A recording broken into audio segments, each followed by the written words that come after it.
Bismillahirrahmanirrahim. Assalamualaikum warahmatullahi wabarakatuh.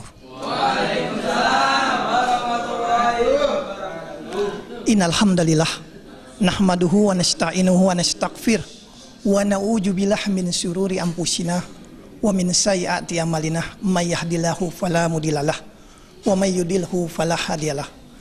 Asyhadu an la ilaha illallah wa asyhadu anna Muhammadan abduhu wa rasuluhu la nabiyya ba'da. Allahumma sholli wa sallim wa barik ala Muhammad wa ala alihi wa sahbihi wa man tabi'ahum bi ihsan ila yaumidin. Amma ba'du. Yang sama-sama kita hormati Bapak Ahmad Rofi selaku dosen pembimbing kami. Yang kami hormati rekan-rekan seperjuangan, tidak kami sebutkan satu persatu, tapi tanpa mengurangi rasa hormat kami.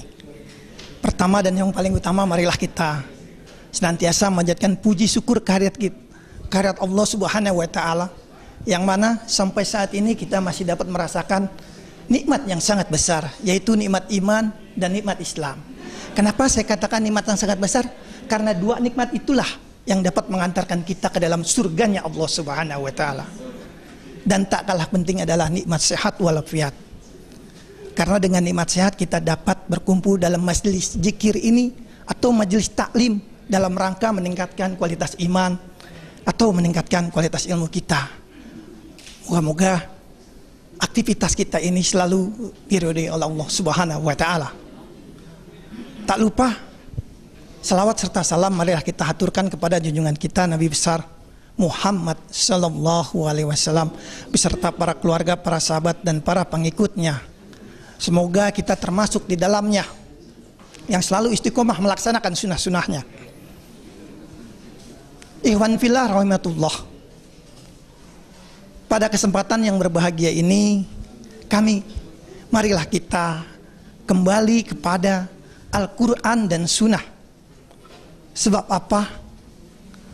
Kalau kita lihat kondisi umat Islam saat ini sudah jauh dari kitab sucinya dan sunnah Rasulullah Sallallahu Alaihi Wasallam. Kalau kita bisa lihat pada media cetak atau pada media kaca, ya kan, persaudaraan antara adik dan kakak saja bisa bertengkar hanya akibat warisan, walaupun sudah haji 2 kali, ya kan, walaupun sudah haji 2 kali, ya enggak, dalam sinetron itu tukang bubur naik haji itu baru sinetron. Kalau kita lihat yang sebenarnya, astagfirullahaladzim, hati kita sangat memprihatinkan. Seorang ibu bisa membunuh anaknya sendiri. Seorang anak bisa membunuh ayahnya. Sebab apa? Karena sudah jauh dari kitab sucinya. Padahal Rasulullah Sallallahu Alaihi Wasallam 1400 tahun yang lalu sudah mencontohkan kita bagaimana persaudaraan yang sejatinya umat Islam ini seperti itu. Kita lihat contohnya saat Rasulullah mencontohkan kaum muhajirin dan kaum ansor.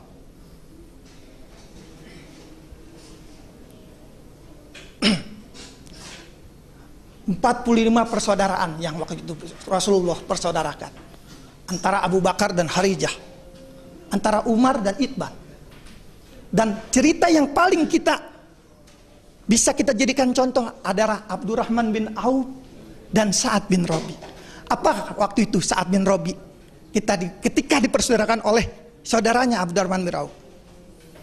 Wahai saudaraku, aku adalah kaum Ansor yang sangat kaya. Bila kamu menghendaki, separuh dari hartaku akan aku bagikan kepada kamu. Dan aku mempunyai istri lebih dari 1. Bila kamu mau, aku akan ceraikan. Pilih salah satu di antaranya.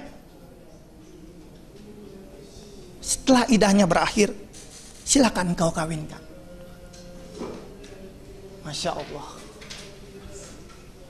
Bagaimana ini? Kalau kita 2,5% aja sudah sulit. Kondisi saat ini orang semakin kaya semakin pelit. Iya kan? Tapi separuh berapa persen? Saya tanya berapa persen? 50%. Bukan main-main. 50% Maka dari itu saya ingin mengajak kepada kita, semoga saja kita kembali kepada Al-Quran dan Sunnah Rasulullah SAW. Bagaimana untuk mewujudkan kita kembali kepada Al-Quran? Hadirkan hati kita saat mendatangi majelis-majelis zikir atau majelis-majelis ilmu. Berteman dengan orang-orang yang soleh seperti berteman dengan Ustadz Rahmat Rafiq, berteman dengan Muhammad Suparto. Masya Allah. Iya, ini ada cerita benar yang sangat memprihatinkan bagi kita, mungkin buat ibroh kita, Ustadz. Salah satunya ini saya punya salah satu rekan yang tidak bisa kami sebutkan namanya. Pada satu kejadian hari Jumat menjelang sore, kabel putus. Dia disuruh mengawasi perbaikan kabel. Lantas dia berangkat berdua dengan kawannya. Orang ini sulit sekali saya ajak kalau untuk mendatangi pengajian. Masalahnya di pengajian itu kan untuk membuka hati, tapi sulit. Sholat sih sholat, tapi sulit. Padahal tinggal datang, duduk, mendengarkan, tapi sulit. Singkat cerita, dia bekerja sampai jam 11 malam. Lantas kawannya mengajak, pekerjaan itu sudah selesai, tapi kawannya nggak mengajak pulang. Ayo kita ke sana aja yuk. Kemana? Sana. Nanti istri saya gimana menyariin? Kan gitu kan. SMS aja sudah dusta. Sudah berbohong pada istrinya. Lantas pergi ke Dugem. Saya tidak tahu apa yang dia perbuat di sana. Pulang jam 4 pagi. Iya kan? Setelah pulang jam 4 pagi sampai rumah setengah 5. Mendengar azan subuh, dia mau masuk ke masjid, ceritanya nih. Masuk ke masjid, jalan sempoyongan. Ditegur sama marbot. Ini orang sempoyongan mau ngapain? Bapak mau ngapain? Saya mau sholat. Sholat apa Pak? Sholat subuh. Tapi jalannya sempoyongan. Emang sholat subuh berapa rakaat? Dites 3 rakaat. Aduh. Ya dengan baik hati, dengan secara baik-baik istilahnya disuruh pulang. Karena kan memang ada ayatnya, kalau dalam keadaan mabuk tidak boleh sholat. Ya kan?